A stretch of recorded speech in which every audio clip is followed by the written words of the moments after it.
I love Hello, it. friends. Welcome back. It's Men with Beards once again. We have, of course, Ben Wikler and Norm. You know, Ben, we've kind of gotten off the beaten path. We've allowed some clean shaven men on, and we've gotten, our share of complaints. Yes, exactly. So we had to get you back. Very, very important. We have not only our usual assortment of analysis, but breaking news for all of you. Bittersweet news. But we will share that once we get up to speed. Good morning, Northern California. You know probably the news I'm speaking about. Wilmington, Delaware, Collins, San Diego, Sacramento, lots of West Coasters. Thank you for getting up so early. We've had so much fun on our chats over the last couple of days with election coverage, post-election coverage, and now we get our post-election coverage. And we will keep going. And It's pre-election coverage for 2026 now. We've exactly. That's transitioned. really where we're going, folks. You're going to hear lots about that today. Brazil. Oh, my goodness. Brazil. Listen, Brazil, hats off to you. You know how to prosecute a former insurrectionist and hold people accountable. So kudos to you. And sorry about those tariffs. It's really on us because They're not long. Don't worry, Brazil. Those tariffs are not long for this world. Prepare to accept your refund check. Yes, exactly. Do we get a refund check? Do I get a receipt back from Starbucks or from our local coffee shop? We're going to start a campaign to give a portion of your refund to take out paid subscriptions at the Contrarian. God, we'll talk about this, Contrarians. But one of the key issues in the argument was covered by a Contrarian-supported brief of conservatives. Okay. Well, we are past the 1,000 mark. Welcome. Good morning, everyone. We do have Ben Wikler with us, and we do have Norm Eisen. First, as I suggested, we have bittersweet news. Nancy Pelosi, the first woman speaker of the House of Representatives, a giant legislator who helped pass the ACA, who helped protect the ACA, who fought for human rights in China, who fought for the bailout to save the audio industry and the American economy, who helped pass by the narrowest of margins Joe Biden's magnificent domestic budget, has announced she is not going to seek reelection next year. She is, in my view, the greatest modern speaker and certainly the most amazing political force of my lifetime. There have been presidents, but there have been few people who have wielded power as effectively, as adeptly as she did, all the while taking the slings and the arrows from the other side who demonized her, who tried to wrap her around the party's neck. And let us also remember that she entered Congress at this time when people are telling us to downplay civil rights, downplay human rights. She entered Congress on the AIDS issue, on a vow to pursue the cures that were necessary and to prevent cruel, inhumane discrimination. She will be with us for another year, but then we'll enjoy a much needed retirement. Ben, what's your emotion at this moment? What's your fondest memory of Nancy Pelosi? I think the biggest emotion is gratitude. And it's bittersweet for her to pass the torch fully. But she's been passing torches throughout her career and passing the torch to the speakership and so much more. She's exiting the stage with grace. Every person in this country lives in a better country because of her life's work. The gift, not just to the tens of millions of people who have insurance at this moment, but to every American to know that they'll never be denied access to health insurance coverage because first, she got that bill through, and then second, she fought so intensively. The repeal would not have died without her, which takes me to my happiest memory. So at the time of the fight against the repeal of the Affordable Care Act, I was leading MoveOn.org's efforts to stop the repeal from going through. And I was meeting with her regularly with a group of allies and partners in the fight against Affordable Care Act repeal. She was the first person to call for all her members to do protests in their districts in December of 2016, before the new Congress was seated to stop ACA repeal. And there was this one day when the vote was going to go through. It was going to go through the House. The Republicans claimed they had the votes. I was leading a protest outside the Capitol to try to, call shame, shame, shame against the Republicans who did it. And then it became clear that because Pelosi had kept every single Democrat aligned and brought such fury and public pressure alongside this giant grassroots movement against the Republicans, they didn't have the votes and they pulled it. Now, Nancy Pelosi, she didn't lose votes in Congress. She knew exactly where her members stood, but the Republicans fell apart. So she came out to the protest where we were standing outside, and she kicked off her high heels. And then all of us jumped for joy. And there's this amazing photo of her literally floating in the air with joy and having saved healthcare for tens of millions of Americans. That's the moment that I think about. And it was characteristic of her joy and her elan and her spirit. It is so appropriate that she should make her announcement the day after two women whose careers she boosted by giving them positions on national security committees and subcommittees, Abigail Spanberger and Mikey Sherrill. The day after those two people, 2 days after those two women were elected governor, she now makes the announcement. I interviewed her for my book in her office, and I asked her about her inclination to put freshman women in charge of subcommittees and on prominent committees. And she said she was very proud of her time on the Intelligence Committee. And she said women need to have this experience in order to become powerful, recognized leaders. They need that. And she was willing to give that to them, really ruffling some feathers, I'm sure, from people whose seniority would have otherwise entitled them. But she knew how important that was. And that national security background really stuck with her, as did her experience as an appropriator. She was incredibly proud of those two committeeships because it gave her an understanding, a depth of experience. And I think what she had was what I called empathetic leadership. She knew every member. She understood every district. She knew what they needed. And she was going to keep them in line, not by fear or intimidation or by fake flattery, but by understanding what they needed. That talent that she learned from her father with his note cards. What do you need? What's in your district? What could I do for you? Where's your red line? And that was her genius with all of these squirrely Democrats who could be so difficult, that she could manage people on the right of her caucus all the way to the left end and maintain that unity. Norm, you got to know her during the impeachment, I know. And I think you still have those scars on your back from your encounters with her. I've been fortunate to be friendly with Speaker Pelosi for many, many years, but I was brought on board by a group of dissidents on the House Judiciary Committee who wanted to do an impeachment. And I had the experience of being on the other side of an issue from Nancy Pelosi for about 9 months.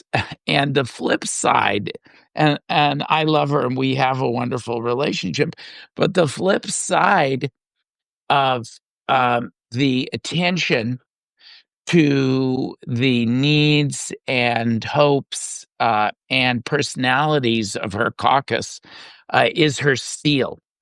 And she absolutely would not allow us to move on that impeachment until the time was right. And I saw how tough she was. I was in meetings with her, how tough she was in holding the line and in protecting those frontliners like Cheryl and Spanberger before the time was right. And then, of course, she led us when the time was right.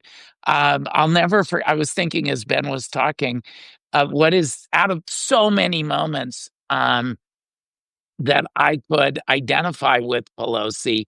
And the signature moment that stands out for me, Contrarians, this was not the planned itinerary for this morning's coffee. The signature moment that stands out for me and involved another friend of of the contrarian Ashley Etienne was, finally we get the impeachment through, and I hug it out with Pelosi, and all is well, and we have a plan, and there's a big press conference. We've passed the articles of impeachment, and there's a big press conference of Pelosi and what will be the House managers of the impeachment resolution, to announce what our plan is going to be. And Pelosi, Speaker Pelosi, stands up at the press conference and says, I am not sending the articles of impeachment to the Senate yet because they're not fit to receive them. And Ashley Etienne and I were there, and we look at each other like, did you know that? Did you know that? Like invisible. She improvised that. But Ben, it was the single most brilliant stroke of our impeachment process, because she did not want it to go. It was over the holiday break. She did not want it to go to the Senate to wither on the vine while everybody was out for the holidays. We came back in January, we rebooted, and we had that first historic impeachment. One of my proud moments was afterwards, we got the first senator ever to cross party lines to vote against the president of his own party, the courageous Mitt Romney. And afterwards, we had a gathering to celebrate. And Nancy said, "Norm, would you say a few words to the group?" Signaling to me that political, she knew that after that year of fighting, I needed that hug at the end. So I put her up there with Rayburn, Longworth, Speaker Henry Clay, known as the Great Compromiser, the greatest of our speakers. History will look back on Nancy Pelosi as one of the greatest speakers of the House and one of the greatest American political leaders. Absolutely. And I will close with this before we get to our regularly scheduled agenda, by the way. This all came up in the last, half hour or so. I think one of her finest moments, actually two, was, first of all, she really led the Congress, literally figuratively, on January 6th, protecting her people, making those calls when the president was AOL and AWOL, and really missing the moment, and in fact feeding the frenzy. She, in a undisclosed location, kind of led the protection of her body and of the Constitution, and of course convened back to take the historic votes.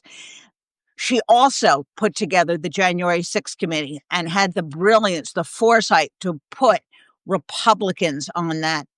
Adam Kinzinger and the great Liz Cheney. And by the way, our condolences to Liz Cheney on the loss of her father. She was absolutely a devoted daughter, and whatever politics you might be ascribed to on a human level, we send our deepest condolences. But Pelosi had the insight, the brilliance to understand that democracy needed both parties, that there were Republicans, not many of them, but a couple of them, willing to cross party lines and give that stamp of credibility, authenticity, bipartisanship that sadly now is so missing because, of course, Liz Cheney lost her seat over that. And Adam Kinzinger, another great friend of the Contrarians, chose not to run as well. So we'll have much more Contrarians. We were unfortunately preparing for this moment. We have up, if not now, momentarily, my interview with Lynn Sweet, who covered her, as did I, for many, many years, and some lovely remembrances of Nancy Pelosi. But let's get to the present and the victory on Tuesday night. Ben, I have a little pet theory, which is most pundits who write these big papers, these postmortems, they tell the Democrats they've done everything wrong, that they've permanently lost this group. They need to stop talking about this or start talking about this or change this. That's a bunch of bunk, because all of those postmortems of 2024, they really didn't happen yet. It was only a year later, and there was a huge victory for Democrats. Do they miss what politics is really about? So the standard take in punditry, no matter where you stand on the political spectrum, is that after any event happens, your conclusion is, see, I was right all along. That is, you can basically guess. Confirmation bias. Confirmation bias. That is the name of the game in this business. And people's audiences tend to be the people who agree with them. So they're like, yeah, that's exactly right. But if you step back, like stock market or the economy or the tide, politics goes like this. The tide rolls in, the tide rolls out. There's things that you can do that affect it. But the idea that you should throw out everything you ever knew about politics, that you should walk away from your values, that you should stab your coalitional allies in the back in either direction in the wake of defeat is a fool's game. That is not how it works. And the reality is that what Trump is doing right now is hideously unpopular. And if you have great candidates, a strong message that connects with the voters about where they are and what they care about, and you have intensity and you have ground game, you can win elections. That has always been true, and it is true right now. And you can see that in every geography in the country. You can see that you can see that in every election result in this moment. It is predictable as the night following day that Trump running on economic dissatisfaction and then completely screwing the pooch on the economy and then doing kidnapping people in the streets and trying to install a dictatorship, that was going to piss people off. And here they are voting with their votes, not just with their feet, and throwing the bums out. That's the lesson of this moment. I Attack. Think the most important thing is in all of that, I think, is engagement and intensity, which is what you've done your entire career, Ben. Getting 7 million people out in the street a couple weeks before the election was a good idea.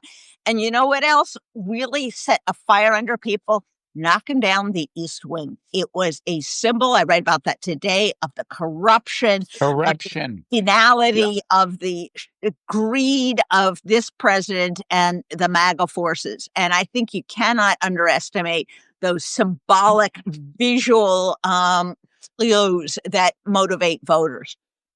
I just just to underline that. Before the election, Trump was appearing at McDonald's. He was appearing with a garbage truck. He was communicating visually that working people, I see you, I'm there for you. But right now, he is communicating visually his priorities, which is destroying the government to flatter his own ego and become king. That his videos of wearing a crown and dropping poop on protesters, all of that both says what he wants, which is just more glory and wealth and power for himself, but also that he doesn't care about regular people. He's not thinking about them at all. And all the candidates across the country were laser focused on what people are actually experiencing in their lives, how unaffordable groceries and housing are, the things that they can do to make life easier. So we're showing up and fighting for regular folks, and Trump cares only about himself at the expense of everybody else.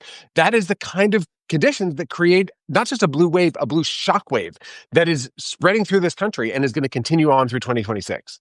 Ben, I have now the $64 billion question, which is what must Democrats do between now and 2026 to keep this going and to secure not just small victories, but big victories in 2026? The first thing is to fight everywhere.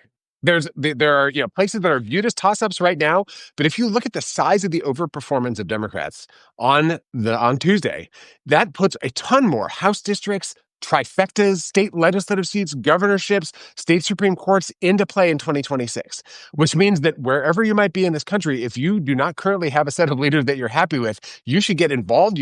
Maybe you want to run for office. Maybe you want to recruit candidates. We should be fighting at every level of the ballot because all of these things are interconnected. We should be fighting for a Senate majority, not just a House majority, but also a big House majority, not just a tiny House majority. We should be fighting across the United States, and we should not stop organizing.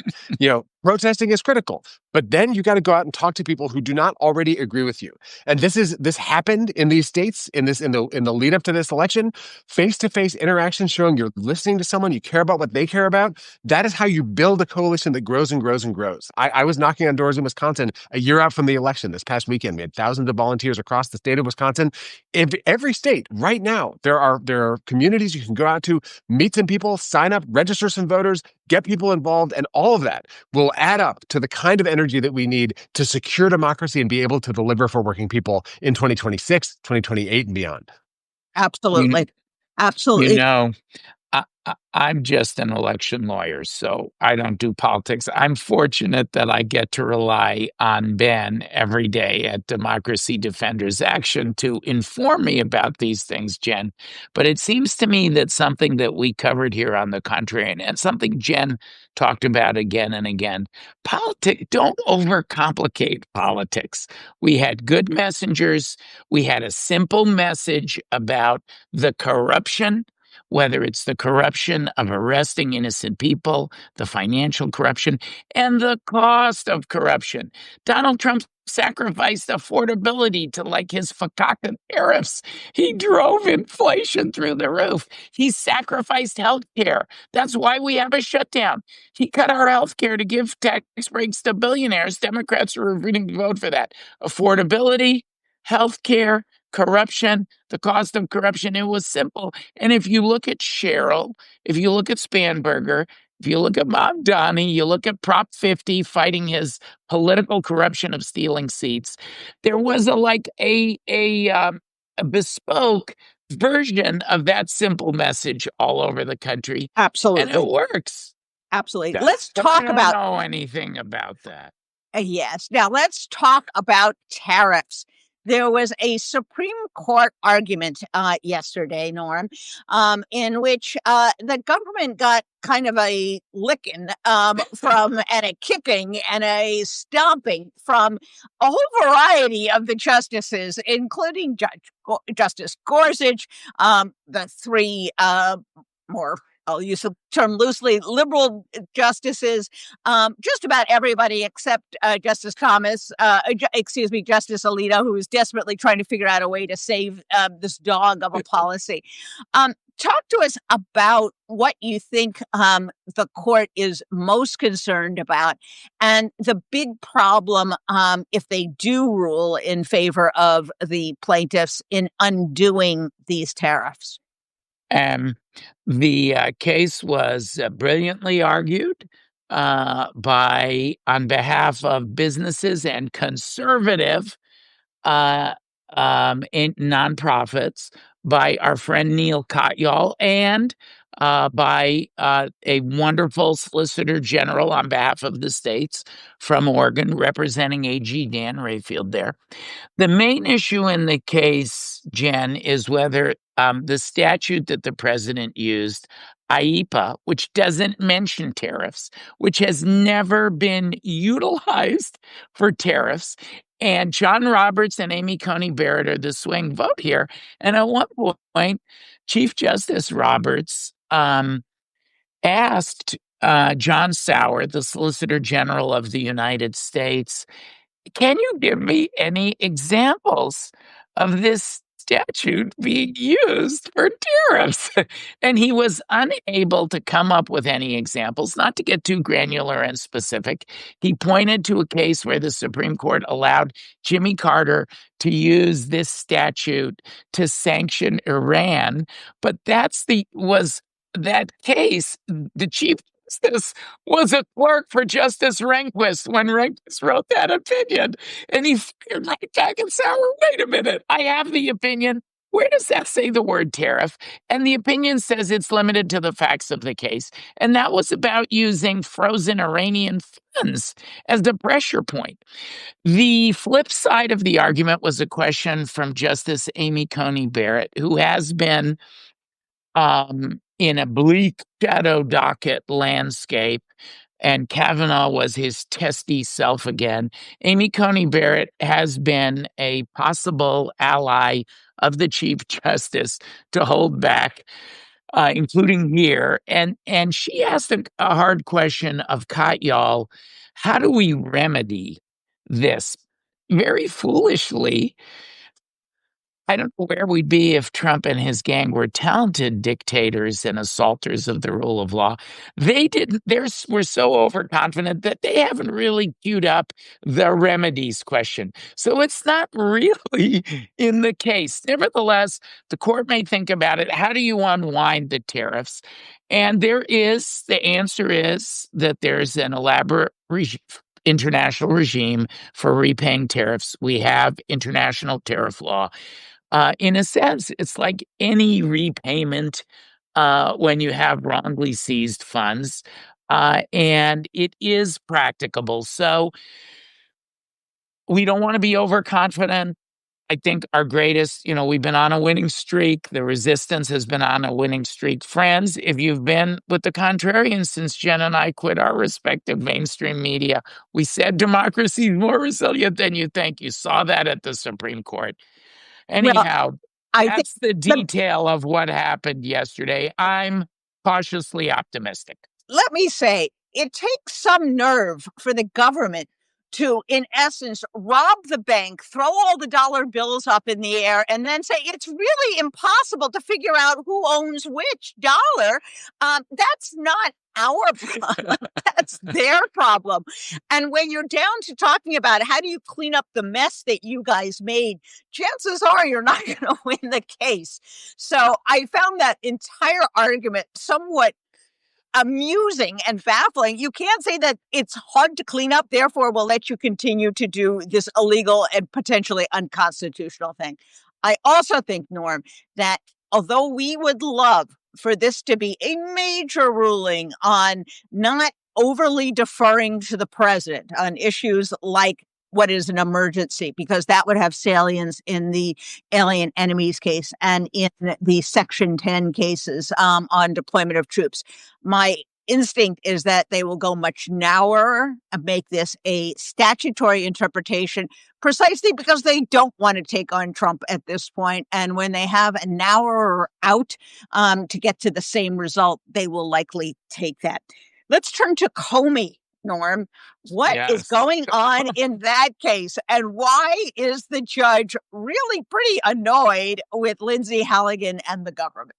There was a hearing yesterday before Magistrate Judge William Fitzpatrick in the Eastern District of Virginia, in which he got into the nitty-gritty. Comey's lawyers have said there's evidence of grand jury misconduct here, that when the case was presented, we have serious questions about how the case was presented and what proof was provided and what proof underlies this case. The fight yesterday, Jen, was about the government's failure to turn over communications that it had seized about Comey's friend and former employee, Dan Richman, a Columbia law professor, and communications that Richman had with the press. And the government has a fundamental obligation to turn this over. And as you got into the hearing, the magistrate judge started to probe. Had the case is based on Comey ordering, purportedly lying about ordering while he was in government, Richmond to talk to the press and then saying, no, I didn't order leaks. But it now appears that the evidence is that the Richmond communications were after he left the government. And there's a question, was the grand jury misled? Another very suspicious thing here was the judge asked for the grand jury transcript, and they only gave the middle pages. They left out the beginning pages and the end pages. It's like an ostrich burying their head in the sand. Anyhow, the bottom line of all this was the judge says, I want to see all the pages. You've got to turn them over to me in the government. I want to see all the Richmond communications from 2019 and 2020. And this was the most shocking part, he said, I think you are, it appears, taking a strategy, said to Halligan, indict first, investigate later. And that, of course, again, you've been hearing about it here at the Contrarian. That is the opposite of the American idea. And that's what that was in the mix on Tuesday. People are reacting to this corruption of who we are as a country. It's the affordability, it's the healthcare, and it's the corruption. And you saw that on full display in this court hearing. Absolutely. Ben, I want to switch gears a bit to this enormous military buildup in the Caribbean that is the largest buildup we have had, get this, folks, since the Cuban Missile Crisis. Donald Trump is itching for some kind of fight for reasons that kind of escape us all. Yes, we have a drug smuggling problem. No, this is not a reason to go to war. And the real fear of many, including a admiral who resigned over this, is that we are going to wind up accidentally or otherwise in a big, messy shooting war over really something that should not be the subject of a war. And Congress is just passively whistling by the graveyard. Where are the Republicans who used to be so upset when Norm's former boss, Barack Obama, for example, took a strike on Syria or intervened in Libya? Where is the Congress? Are they going to let Trump unilaterally take us into war for really specious reasons? This is the fecklessness and folly and weakness and cowardice of the Republican Congress. The House isn't even in session. The power to authorize military force lies in the Congress. This is the bedrock of our Constitution. And Trump is doing acts of war on a daily basis. Either they're unconstitutional acts of war or they're grave, profound human rights violations, murders, essentially, that Trump is committing with zero due process. It's one or the other. You cannot go to war without going to Congress. And this is an old autocratic playbook. I don't want to sound hysterical, but there is a thing. It's called wag the dog. It's where you try to whip up a frenzy focused often on a little military intervention that can become the totally dominant forces of dominating the narrative, the media. If it bleeds, it leads. But Trump ran on the idea that he was not going to get us into wars. His political brand has been that he's the anti-war guy. And supposedly the Republican Party had swung around with him against their old views about military force and foreign policy, and now aligned with Trump.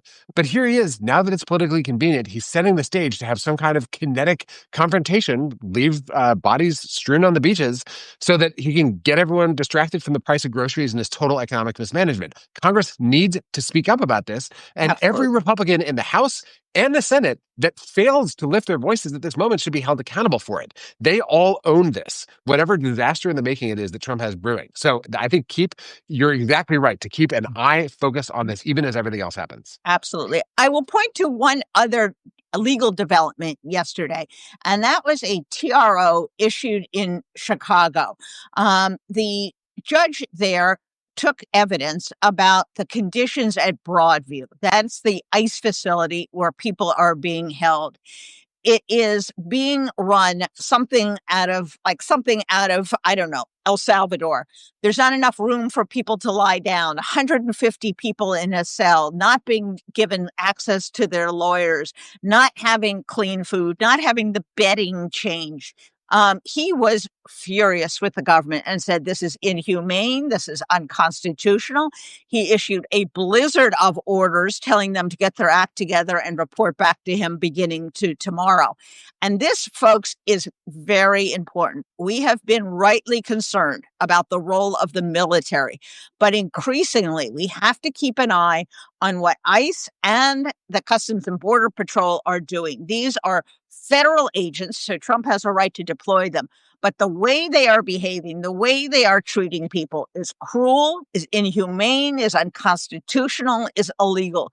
And I am very, very heartened to see that judges, both this judge as well as Judge Ellis, who is dealing with the Customs and Border Patrol out on the streets of Chicago, is beginning to clamp down and saying, no, this is not the Wild West. You do not get to treat people however you please. You do not get to run over people, literally as well as figuratively, and abuse them. And I think that is going to be increasingly the focus of these very abusive practices. Yes, Norm. And the Supreme Court is signaling concern as well. They didn't just grant the stay that was requested in the Chicago National Guard case. They said, what do you mean, Donald Trump? You can't keep order with regular forces. Tell us.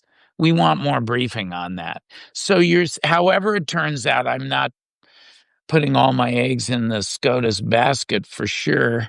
The Roberts Court shadow docket jurisprudence has been a horror, but you are seeing these hard questions being asked. And when you combine it with the people speaking, you really have powerful resistance in the court of law and the court of public opinion. Absolutely. And it's that 1-2 punch that is the contrarian cocktail. Right. And just to be clear, the Supreme Court is not considering the abuses of the ICE and the Custom and Border Patrol. They're considering doing National other Guard. issue of the National Guard.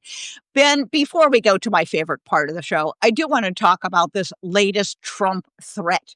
We're going to shut down air travel. All your flights are going to get canceled because of this shutdown.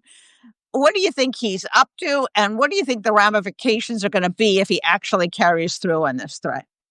So what's fascinating is this is a Trumpian temper tantrum, and it is the biggest political self-own that you can imagine.